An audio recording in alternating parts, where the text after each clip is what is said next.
debate. We don't guarantee equal time, but it's just an opportunity for us to get to know you both and make a decision about who to endorse. So I guess just to open this up, we're just going to ask you both, first of all, to kind of, if you could describe your district and just give us a little about you, why you're running. Start with, great. State your name for the camera and your age too. You've done it. We got birthdays. Oh, I'm sorry. Yeah. Sure. So my name is Hai Pham. I'm the current state representative for House District 36, which encompasses South Hillsborough and goes down to the borders of Sherwood, a little bit of southwest Beaverton. If you want me to go detail the borders, I can email that too. So, yeah, okay. Why am I running for re-election? Well, it's one of those things where I really want to help make Oregon a better place for everybody and make it inclusive, especially for our kids and future generations. I have a 1-year-old and a 3-year-old, and so it's one of those things where, like, wow, I want to do my part to help make things a little bit better for them when they grow up. Being a first-generation immigrant, refugee, I really have lived the American dream in the sense that being able to get a public education, end up at OHSU in Doernbecher, become a pediatric dentist, and then also, oh, sorry. A little nervous here. I don't know why. That's all right. It's normal. But so essentially, being able to get training up at OHSU, become a pediatric dentist, and really have the privilege of taking care of thousands of my own patients over the years, which really is amazing. And kids come in from all around the state to see us at our practice because we do some really complex stuff with medically fragile patients. What hospital? So I'm still a chairman at Randall's Children's Hospital. I operate out of Kaiser Interstate and also St. Vincent Providence. That's where we do most of our cases, and then also have some in-office anesthesia services mobile that come in the office also. And because of that, I have the privilege of also having employees in providing family wage jobs where they can help support their own families, which is pretty cool. I grew up a poor kid, never really thought I'd have the opportunity to do these type of things. So, at the end of the day, you just want to pay for it and just help make a difference. So I'm Sean Chumar, and as Representative Pham said, House District 36 is Southwest Beaverton, Aloha, unincorporated Washington County. And so I am a logistics company. I have a couple logistics companies that we run. And so prior to that, I spent 20 years in insurance, and I was an employee for many years. And during COVID, like many people, I got laid off. And so I decided. What kind of insurance? I did everything from mostly business insurance. So the last 10 years of medical malpractice. So I worked with a lot of doctors and medical groups. Working in Oregon? In Oregon, yes. So I'm sorry, were you born and raised here? I was born in India. I came over here when I was 2 years old. With your folks? With my folks. Yep, with my folks. So yeah. To Oregon? To Oregon, yep. So we came in the late 70s. In fact, our first apartment was in Northwest Portland. We're by Montgomery Wards, now Montgomery Park. So I know this area quite a bit. We moved. So would you go to Chapman, Ainsworth? Actually, I moved from there to Beaverton when I was about 4 years old. So I was in the Beaverton School District for many years. So I went through from first grade through my senior year through Beaverton School District, Gotcha. living in that area. And I've seen that area grow. It's a great area. I mean, when I went to Portland State, so I commuted from the air home, and then went to George Fox, my master's there, and Master's in? MBA. Gotcha. Yep. And so when I got that done, and I was looking for work, I was like, this is a great place. I love Oregon. Growing up here and just seeing the beauty of it and the opportunities. So we decided to stay here. When I got married 20 years ago, my wife and I decided let's just raise our kids here. So we have 3 boys. They're all 19.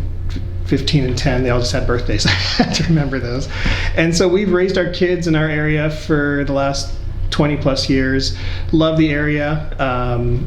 Being an employer, we have about 50 employees between a couple of our businesses. Can you tell us a little bit more about your business or businesses? Yes. Mm-hmm. So we have an Amazon delivery business, and I don't know if that's okay to say, like. Why is it not okay to say? Well, some people, I think Amazon, so I have an Amazon delivery business. I'm a DSP, so we have employees there. We also have a FedEx contract. So I don't know corporate names and sponsorships. I don't know. So doesn't bother us. Yeah, we don't care. So do you own a fleet of trucks? We have a fleet of trucks. And then you have a contract with Amazon. Correct. And so we deliver on their behalf. So those vans, your trucks marked? They are marked with Amazon. Smile or yes, whatever? with the smile. Yes. So we have those, and our drivers wear Amazon uniforms or drive Amazon vans, but they are our staff. Huh. So we have about. Is this a contract you have with Amazon It every is year? direct with Amazon. Yeah.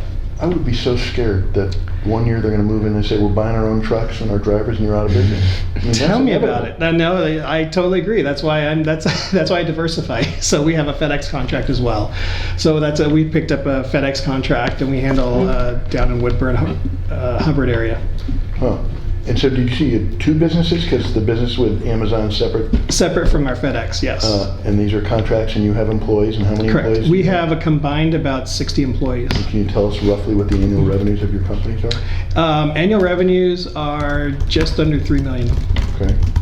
And you're able to put that business aside and run for office and serve in the legislature? I am. So Who runs the business for So you? we have some, what I do is I develop people from within. So I have people that started with as drivers, and for example, two of them started as drivers 4 years ago, and I made them my partners when we started FedEx. And so they're running day-to-day operations. They're my equal partners. I gave them ownership because I felt like there's opportunities. So that's one thing I love to do is give people opportunities. I have another driver who became my operations manager at Amazon. And so all three of them are doing phenomenal, where I don't need to go in. I go in because I love my employees and I love to talk to them, see how things are going, work with FedEx and Amazon on any issues. But it's all pretty much day-to-day, hands off for the most And part. have you run for office before? I have not. This is my And first do you have time. any civic engagement, community involvement you want to share with us? I sit on the board of the Physician Leadership Project, which is a nonprofit that Sorry, a trains. physician? It's called the Physician Leadership Project. The Physician Leadership Project. It's a nonprofit that we train physicians on leadership development. So understanding financial statements, managing people, and understanding contracts, and just really running the administrative side of their practice. There's a lot of great physicians out there, Okay. and they're great at their specialty, but they may not be good at the business side because most of them haven't had business classes. Any other broader community involvement? Have you served on a school board? Or I have not, in the no. Budgetary. So why are you running? I'm running because, the last few years, I have just seen so much change. I mean, you look at the last 4 years, and this year has been a crazy election year, but I just feel like it's my civic duty. I came to this country when I was 2 years old and came to Oregon, and this is a state that's adopted me, and I'm really passionate about this state, and I felt like it was time to come and give back. And there's been a lot, I've been an employee for many years, and I've been an employer, and so I've seen both sides of it, and I've seen the changes where a lot of my employees, we give good wages, and we offer health insurance and retirement and everything. A lot of them are living paycheck to paycheck, and a lot of that is just some of the regulation stuff from the small business side that we're seeing, as well as just some of the things going on in our state, and I feel like I'd like to make an impact there. Thank you. So on that note, I want to ask you both, assuming you're reelected or if you're elected, what would be the first major bill you would want to push forward? What would be essentially the biggest issue? Start with Okay. So I think, the three things I'm really passionate about is one is education, our schools, and business and economy, and safety. And I think right now, if you look at, this last school year, many of our school districts were dealing with budget deficits, and many of them were having to either close early or figure out different problems. And I think we need to figure out what to do to fix our schools. Education-wise, we're ranked bottom of the 50 states for education. And so I want to work with the school districts, I want to work with the teachers program unions, see what can we do to fix that, because what's happening is we're losing students. I mean, I have a lot of my staff they're entry-level jobs, and so a lot of them, I look at them and I see so much opportunity in them, but there's so many things they could do more if we have better education programs. Can you be a little bit more specific? Because that's kind of a vague answer. You want to fix education. So Why? I like to develop. So we have a shortage of trades. I like to develop more trades. I like to help start that in the high school side. When I was going to school, I remember that the school I was in, they would build a house. They take a year and build a house. I don't think we see a lot of those trades anymore. So I like to encourage that, encourage more students into trades by offering that in the high school side. Maybe some I know there's early education programs, but I'd like to see more trades and then work with them on developing just higher standards for education. I mean, our standards have dropped quite a bit for graduation rates.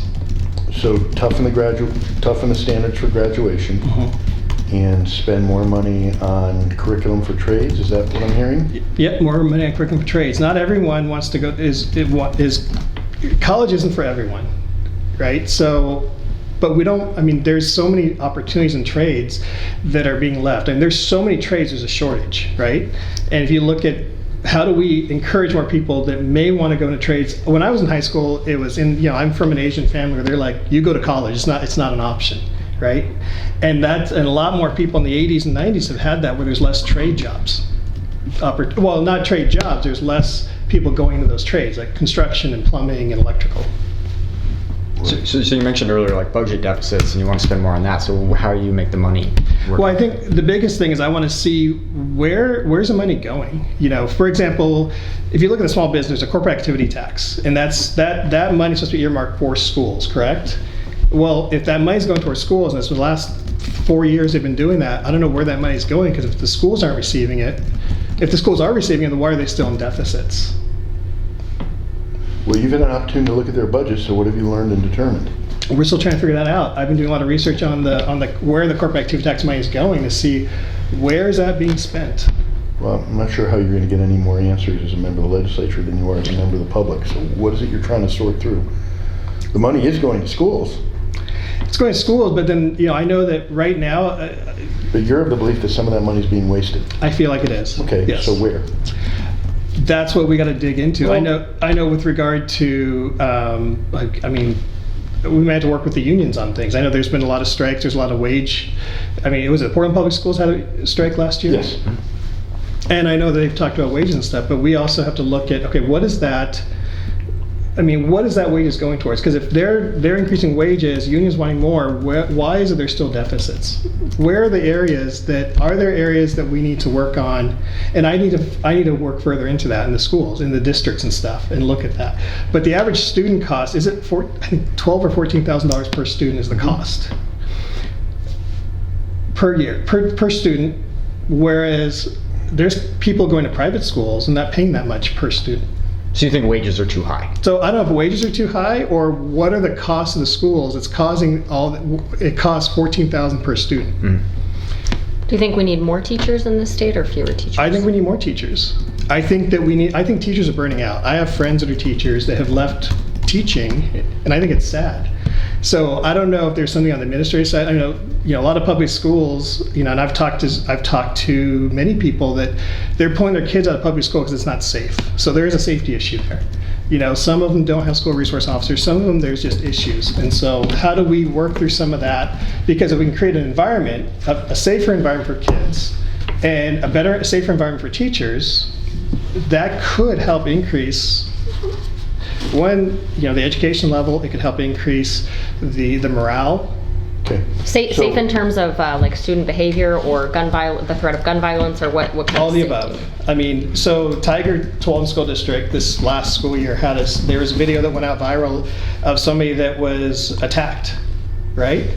And they were pulled. I saw the video. We all saw the video, right? And I'm looking at that going, why would I want to have my child go to that school? So, and we'll give you a chance to respond, but you mentioned 3 areas of focus, education being the first. I think business climate was the second? Business climate, yes. So what would you do to improve the business climate? I assume that was... Yes, I think that, we look at different taxes and see for example, Nike is in Beaverton, Oregon, correct? They're a Fortune 100 company.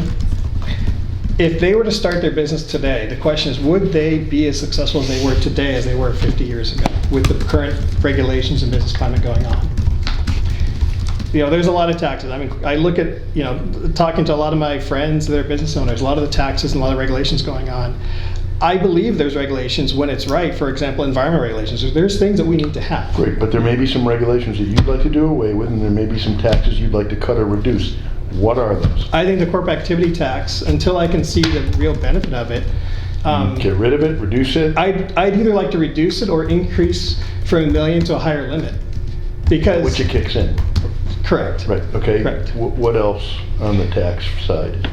So we have this one, is it 110 that's being out, almost like a universal basic income where you get The some- 118. 118, yeah. 118, yeah. And I look at that, and I think, I know both sides aren't happy about it, and I know that it's to vote, but I think that's something we need to educate people. Because the reality is, if that happens, I know that there are businesses that said they're going to be leaving the state because of this. I know that there's also a concern about, okay, those that stay are going to just pass that down to the consumer. And then tell us about some regulations you'd like to do away with. Well, I'm concerned about tolling. You know, there's been a lot of talk about tolling, Right. and I feel like that's something that's going to really reduce. So you're opposed to tolling. Is there Yeah. any existing regulation that you'd like to do away with that affects your industry or somebody else's, that makes it harder to do business in Oregon? Well, I know that in the healthcare industry, there's been a lot, well, the corporate activity tax and things like that are affecting them. I talked to one group, they have $30 million they're paying corporate activity tax. And that's a big chunk for them, because they did not get a lot of the funding during COVID. And there's physicians that reduced their incomes down to minimum wage to make sure their staff was covered. And it's a practice it's a good chunk of money that they need, and they didn't get the PPP funding, they didn't get all the support they needed to help with healthcare. I talked to a doctor yesterday. He's like, I'm going to the hospital every day. I'm making minimum wage, and because we're trying to take care of our staff. And then he goes, now that we're kind of back to normal, we have all this taxes that we're paying. The corporate activity tax at $30 million a year. That's a lot of money for them to have to pay when they also have wages that are going up. Nurses. I mean, there's healthcare workers. The demand for them has gotten so much that some nurse practitioners are making more than physicians. Are there any regulations that particularly relate to your business? My that you'd business? like to roll back? Not that I know of. I mean, we do a lot. I mean, for us, our biggest thing is fuel tax. I mean, we're spending a lot on fuel every year. But we're also, for me, my view is I'm willing to pay that as long as I'm making money on it, right? So, I mean, my trucks are going down. We're driving down there, we're making deliveries, we're getting paid on that. So as long as it's in the line of that. Give you an opportunity. Could you point to what you think is your signature accomplishment in the last session? of the legislature? Absolutely. But I mean, as a freshman, I passed a few different bills as a freshman, which is great. But the one I'm most proud of is the coverage for cochlear implants, hearing aids, hearing devices for children. I'm sorry, coverage? Coverage, yeah, insurance coverage for cochlear implants, hearing devices, hearing aids for kids. And to me, that's very important because This is through Medicaid? no, private insurance.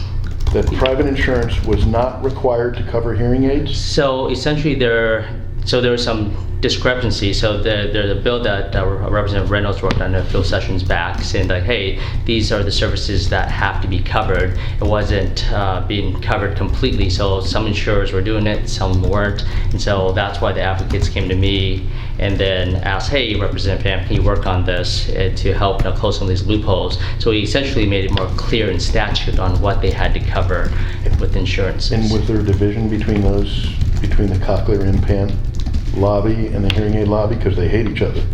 Well, I'm just wondering if they both were willing to have each other be covered by insurance, or if there was some tension between those two parties. no tension, surprisingly. I'm really good at building relationships across the aisle with the advocates, people who are in opposition, things like that. With this, it was for kids. Nobody came out and said I hated it. Insurance companies didn't come in and try to kill my bill or anything like that. They say, hey, this is a good service. Let's work together on this. Okay. What I did was I invited all parties who wanted to be part of it at the table, and we had all these conversations early on. So people didn't come out on committee to try to oppose it or anything. It was really a fundamental win for everybody, especially with kids. And the impressive part was one of my former attendings in pediatric residency for dentistry. His daughter is one of the first kids to get a cochlear implant here in Oregon, and that was a long time ago.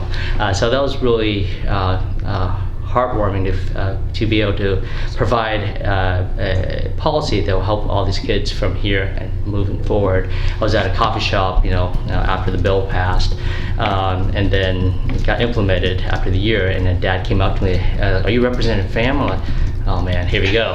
You never know what you're gonna get. And he goes, "I want to say thank you." I'm like, "Oh, great. What for?" He goes, "Well, for your hearing aid bill that you passed. Because of that, my daughter was able to get some cochlear implants." So, your priorities, Yes. counterpart has mentioned removing regulations and potentially some taxes. What are yours? Yeah. So, when I first ran for office, was on education, healthcare, and creating more, family wage jobs. So let's talk about those things. Mr. Schumer talked about, trades and things like that, and education. So, I agree. We should, focus on, helping our teachers, in our public schools. They have a lot of stuff to work on. Sometimes I feel like they're underfunded. they need more help as far as like teachers and aides and things like that. But something that I was able to work on in short session, as you guys know, during the short session, is really difficult to get any money out the door. I worked on House Bill 4154, which got over 40 different legislators to sign on my bill. I think it was over 10 or 15 chief sponsors. But what that bill does was for bringing $10 million to the semiconductor industry for workforce training. We talk about workforce shortages, which exists everywhere, from healthcare, food industry, you name it, right? So for me, you can have all the jobs available if you want, but if you don't have qualified people work those jobs, it's not going to do us any good. So my thought was let's get some more money into training individuals to provide them the training they need to have successful careers down the road.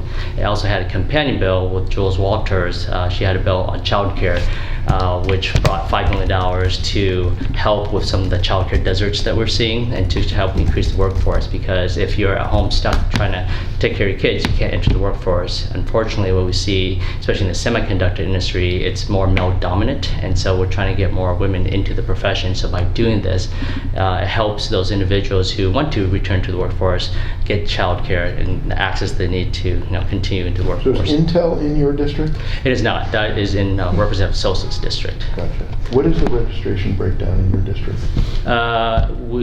Last time I had about a 20-point spread for what I won by. So I think there's around 20, and correct me if I'm right, around 20,000 non-affiliated voters. There's about 17,000 Democrats and about 10,000 Republicans. Does that sound about ish right there? Do you know the last time a Republican held your seat? I don't recall. Yeah, everything was redistricted. So Yeah. all I the think boundaries you were were the totally- first time running in the redistricted side. Yes. So, Yeah. all new.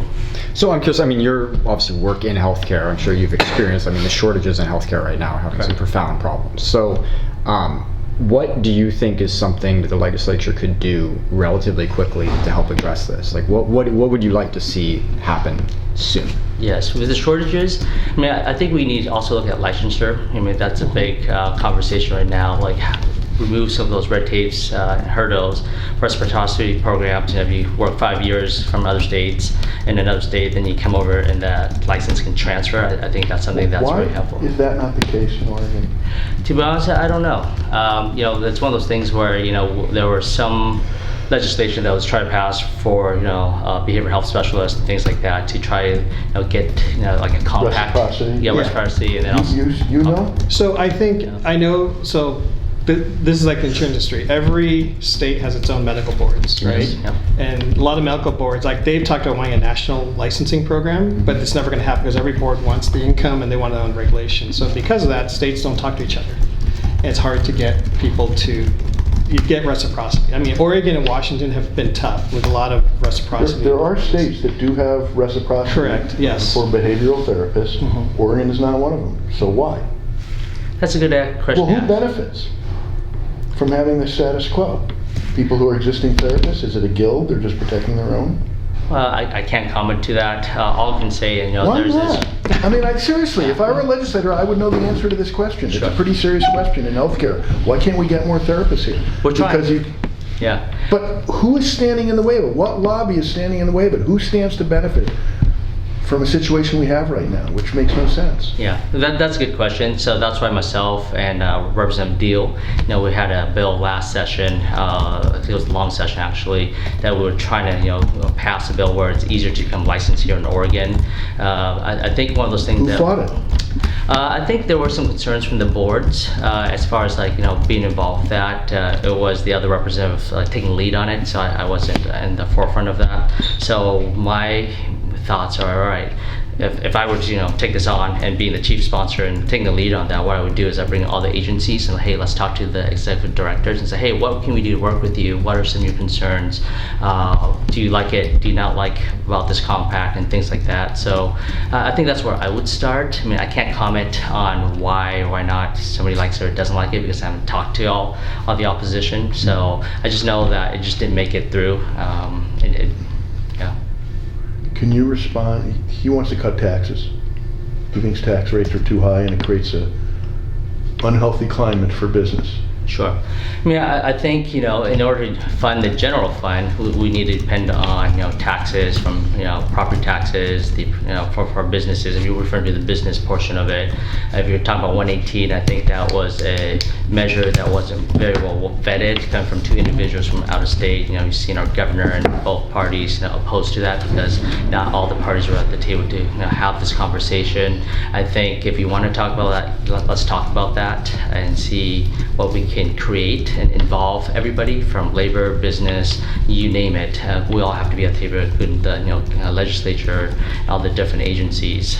So as far as are we paying too much taxes? I think at the end of the day, we need to consider, you mentioned the CAT tax, corporate activity tax, for the student success tax. I personally think that's a good thing because we need to either own it and stop complaining about it, because if we want our students to be successful and have the education that we had growing up in public school, we need to fund it at the best level that we can. To address some of the concerns of where is this money going, I don't think it's being swindled or anything like that. I think there's a conversation that needs to be had at the level of CSL, current service level.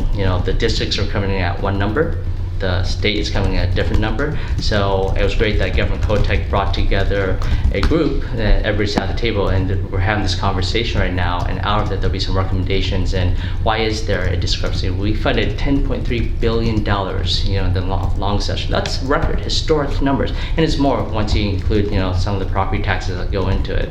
The other concern that I have is, we're missing a leg of the three-legged stool.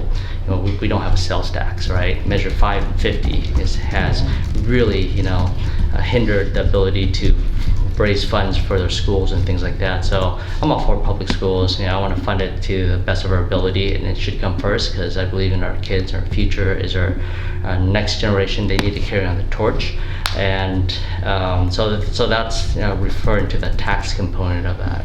Can you each give a letter grade to the governor and explain why you're giving that grade? Sure. Personally, I have some interaction with the governor. Right? As a legislator, you're not hanging out with the governor all the time. I don't think people understand the public. Oh yeah, you're all buddies. Oh, everyone's so busy doing their work. I would give Governor Kotek an A, and here's why. Right? She's been very decisive with her agency heads when she first joined. When they were not performing, she let them go. Right? She's holding people accountable. I think that's wonderful. She put together the conversations downtown Portland. How can we make Portland better? What are the concerns of the people who live in Portland, the business people, and then come up with some recommendations how we can improve things for downtown Portland. That's so important. We're focused on the fentanyl crisis, the houseless crisis, homeless crisis, addiction crisis. We're putting things forth to try to address those things. And I can give you examples of that too later on if you want to talk more in detail about how Washington County, we put almost $9 million toward the CAR, the Center of Addiction Triage and Treatment Center, off of 185th and Evergreen there. So she's fallen way short of her housing goal. It is. By what, over 10,000 units? And so I guess the question is, you're giving her an A, yet that was one of her signature campaign promises, and she's failed. Yeah, but it was 36,000 was the goal. If we're short 10,000, I understand it might feel like it's a lot, but we are making a lot more progress from where we did start. Things that we have to take in consideration. Mm-hmm. The labor force, cost and supplies, regulations, the rules. Would you falter for anything, or this is just couldn't have done a better job? Well, I think with anybody, myself, we can always do better and have improvements on anything. I don't think everybody said, oh, I'm the best at everything, right? I mean, everything you do has room for improvement. So if you ask me, could she do better in different areas? Yes, Where? So could I. I think right now, honestly, I think she did a really good job with the semiconductor portion. I think communication's been great. I mean, honestly, I can't really think of anything off the top of my head. I mean, Okay. Yeah. Letter grade for Governor Kotek? I think I'd give her a C. Okay. And I think a lot of it is just transparency.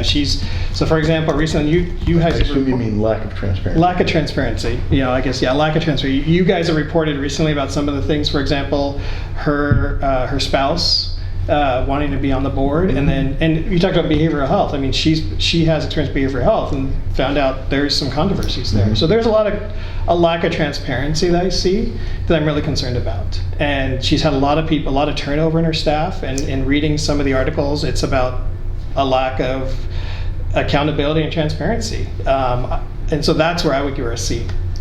Okay. I just want to briefly, would you both just ask the other person a question? Yeah. Make it Either of you. answerable. Yeah. Okay. Try to, Real question. real question. Did you want to go first? Yeah. I have to think about it a sec. Do you? Please go for it. Okay. Yeah. You Well, wanna go no, first? you- Yeah. Do you want to go, or do you have one? Or- I gotta think about it. Whoever can think about Okay, one I'll first. go. Go. Okay. That's a good question. So in the voters pamphlet, I did see that you endorsed for right to life, right? And from my understanding, one of their stances, when it comes to abortion, no exceptions or anything. Even when it comes to rape, mother's life is in jeopardy. Where do you stand on that? And how do you feel about that? And would you support a statewide ban on abortion? So one thing that I can say is abortion. With the Dodd, with the recent legislation a couple years ago, it's state controlled, right? And I support letting states choose abortion. So you approved of the overturning of Roe v. Wade? I do approve of it, yes, because it puts the control back in the state. And I personally am pro-life. I know our state historically has been pro-abortion, and so I think historically, and I think even going forward, the chance of turning this into a pro-life state is very tough with current regulations. And so I will support what's currently going on with the state. I have my own beliefs of pro-life. Do you believe that there should be exceptions for that? Like if a woman is raped, or in the case of incest, or if her life is endangered, do you support her right to choose? I do support her right to choose. I have my own beliefs on this, obviously, that I believe life is important and starts at conception. But ultimately, it should be her choice. But I am personally pro-life. Wait, sorry. That doesn't make sense to me. okay. That you believe it's a woman's right to choose. It's but a you're woman's right to pro-life. choose. So if like you said, with rape or incest, Rape or incest? Rape or incest. I mean, obviously I'm a male, so I don't understand. But So I if a think woman were raped and she got pregnant, you would support her getting an abortion? if that's what she wants to do, then yes. Okay. Do you want to ask a question? So I know that you supported the act with the Intel and the chips and everything. What are your thoughts of Intel and the impending layoffs that's coming up here? I mean, do you feel like, was there a way to put some kind of thing into those bills where if potential layoffs were happening, they would lose some of their funding? Sure. That's a valid question there. First of all, I don't believe in writing a blank check to anybody. There should be guardrails. And part of those guardrails is there should be some accountability, reporting, and things like that. Should there be some type of clawbacks or return some money? Sure, absolutely. I think that's fair to ask, and we put legislation forward so that if you're not performing, then there should be some type of repercussion. I think that's fair. But you also have to think, Intel, they're the largest employer in Oregon, right? They're also why Washington County is the economic engine of the state, right? With gain share on the money going out to all the other counties and things like that. So how I see it, that's really unfortunate that these layoffs for all the families that would be affected. I'm hopeful that with those individuals who have those skill sets, they can go to all the other support companies that are around, because it's not just Intel, right? Intel is here, but they bring all these other companies in, from ASML to the other groups, the Tektronix of the world, and maybe even go over Nike, with some of the training the skill sets that these individuals have. So yes, to answer your question, there should be guardrails around that, and repercussions and accountability there. Absolutely. The other thing that I do see is, Oregon's export, it's $8.7 billion of semiconductor type chips and computer related products. That's almost a third of the export that goes out of Oregon. So if we don't have Intel here, right, it's going to be very hard to have that type of export and talent that comes here to Oregon. My other goal is, hopefully with Intel here, is the anchor to bring other type of companies so we can recruit other jobs here in Oregon too. But there were no strings attached to the $50, $60, $70 million that Intel was given by the legislature. It was in essence a blank check, correct? In essence, So I correct. guess the question is, in retrospect, do you think you should have advocated for some strings attached, conditions, clawbacks, something. Yes. Yeah, absolutely. You know, it's one of those things as you go and you learn things, then, you know, hindsight's always 20/20, right? I mean, nobody would ever expect, a 15,000 job layoff, nationwide.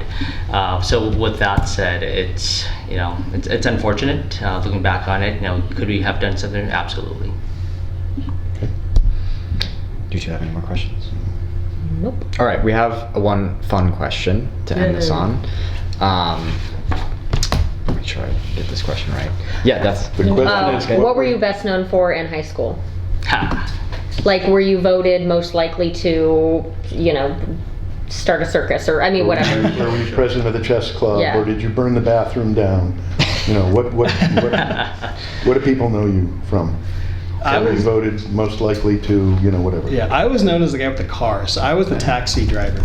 So I would be You the were a one. taxi driver in high school? Well, as an unofficial taxi driver, I had a car. And I had a 4-door car. So I was the one giving rides to everyone. Oh! What You was- were what the model buddy who was had the the car? car. Yeah, I was So the buddy you had with the lots car. of friends. I had lots of friends because I was the one And were with you the the car. designated driver? You stayed I sober? was. I was always sober. Yes. That's a very useful friend to have in high school. Yeah. I could have used a friend like you. Did you What were you known Well, I was for? just, what was the car? It was a 1987 Renault Alliance. Wait, 19 what? 87 Renault? Renault. Renault Yeah, Renault. Alliance. Wow, that's a- French Yeah. car. French car. Yeah. How did you buy it yourself, or how did you get Bought this it car? myself. In fact, when we went to look at it, went to open the hood, and the hood goes the other way. So I learned a lot about cars that way. Nice. All right. My car wasn't cool. It was a 1979 Ford Fairmont where the gas pedal would get stuck. You have to go down and stick the gas pedal. It's like close calls. What was I known for? I was the president of the National Honor Society. So I was kind of that little dorky, introverted kid.